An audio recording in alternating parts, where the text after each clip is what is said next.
put your microscopic differences to the side. And if something is good and positive, you roll with it. You don't put your opinion to it. Like, oh yeah, but I think, nah, man.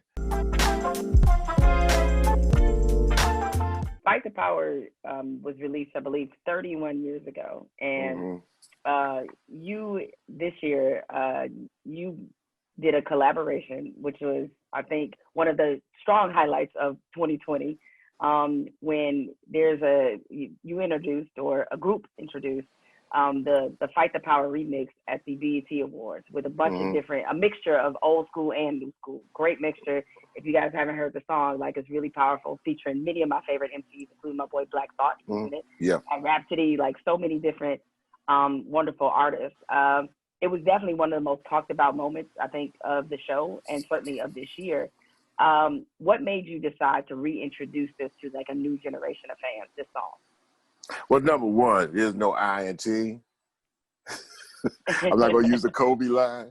And big up, but there is a me, right? Yeah. And win. It's an I and win.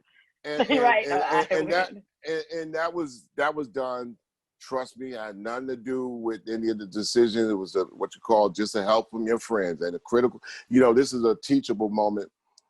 So in a reachable moment, you use a teachable moment and just a little help for your friends. If it doesn't happen with Jesse Collins at BET, I've totally been, every once in a while I gotta take my bat and whack them to get them in. But I'm an OG, so I'm supposed to say, yo, y'all get right.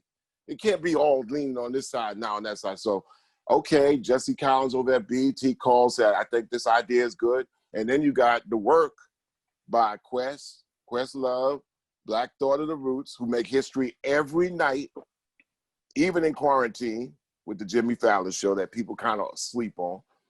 Then you had, Nas come to the table, Rapsody, who at my rap station in the network, and y'all could go out there and get that rap station app.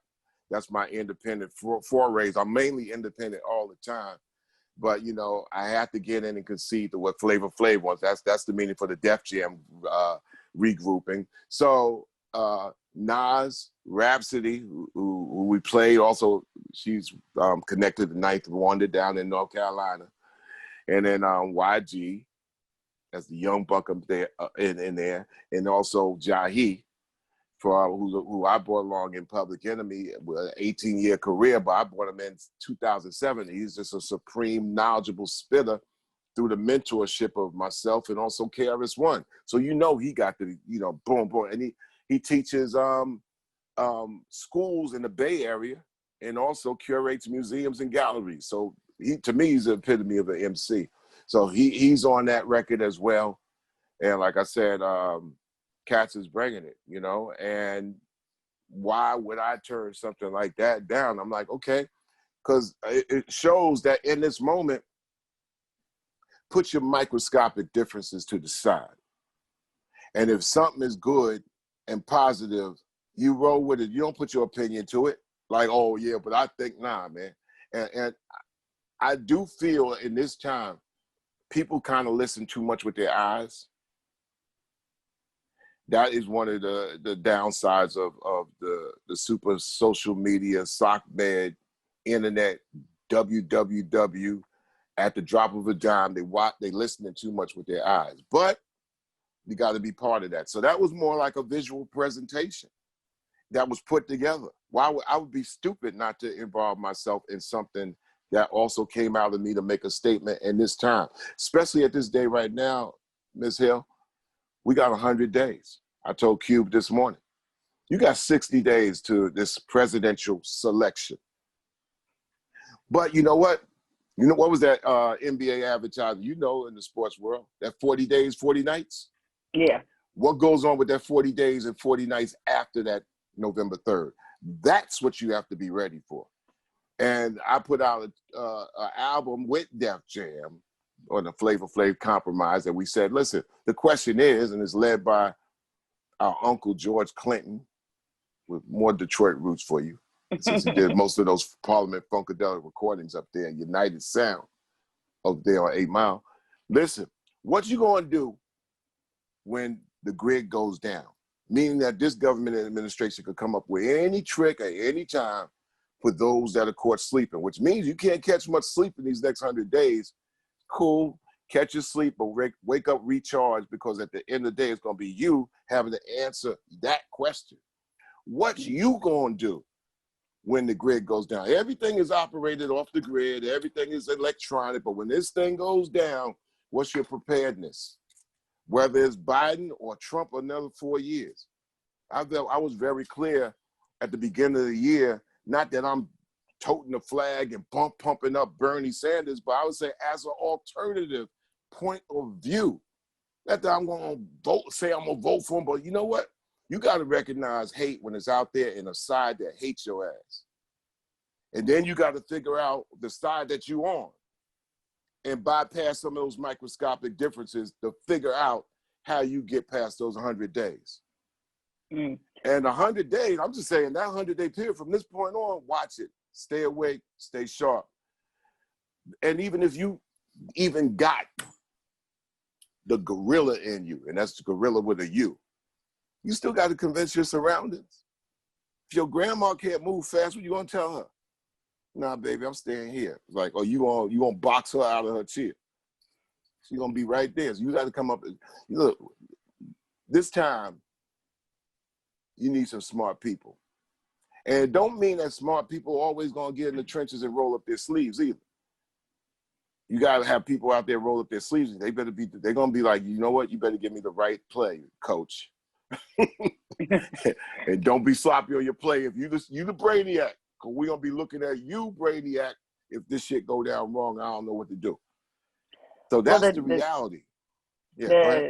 And talking about one of the things Ice Cube has been very vocal about is, I don't want to mischaracterize him as saying he's not talking about withholding the vote. He's talking about earning the vote, right? Yep. And so, and how about working the vote after?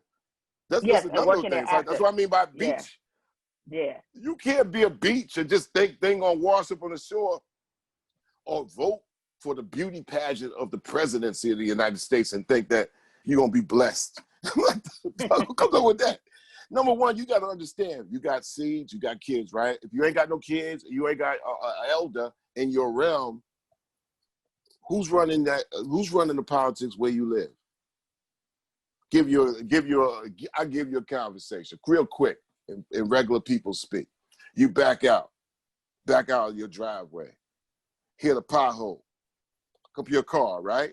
Where you gonna go? You'll go to Chris Paul State Farm commercial first?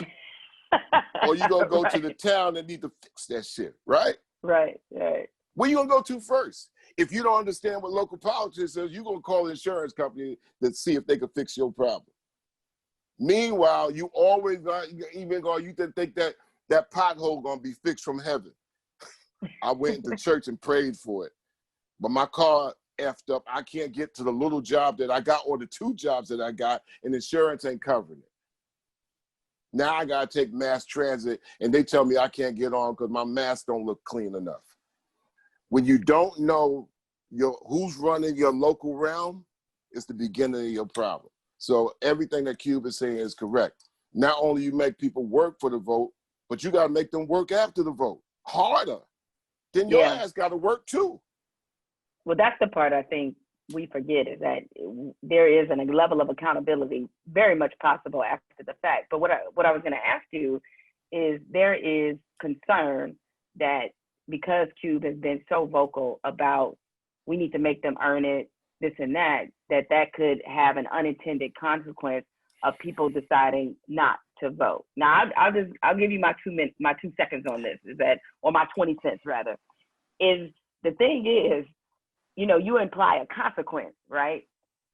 Donald Trump's not an option. He's just not. I mean, like, he just isn't an option. So he's fascism at this point. And it's easy for a person to read a book, talk about fascist regimes and stuff, and read it from their comfortable ass in the United States. I've been to 116 countries, Jemele.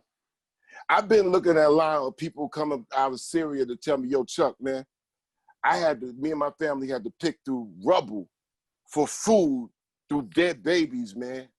That's why we walked our ass to Beirut from Syria. I'm looking at them and like, damn, war does this. You don't want war. Because war is not like, oh man, I came up in Camden, Jersey, man. Me and my homies caught war every day. No, war is your personal thing that when you went home, cooked something on the grill, whatever, fried an egg, took a shit, excuse my language, and that's not war. War is like you doing all that in that same spot, and there's war for everybody around you at the same time. Everything has been taken away. You don't want that. So it's one thing to talk, mental war going on. There's a philosophical war going on. But one thing we do know, that this dude, 45, he's war right now, and fascism is on the edges, and it's the unexpected, unknown, and even if you could tool up, gear up, you got that militia head, that's fine as an individual thing. Your grandma's still sitting there. She don't understand it. So you got to think for 80 people at the same time. And you got to also understand that that's a boxing match in itself, trying to get people in the room on the same page. So Cube is correct. I didn't even mean to cut you off, Jemele. I'm just saying that voting in the United States is primitive. It's simple. It's caveman. It's like, it's almost duh versus duh. It's like if the 50 gets cut in the half and this 50 stay the same because they got equal hatred for your ass, and that gets cut, just like you cut anything, lemonade or street-ish or whatever, it's going to get diluted and this hatred going to still be there.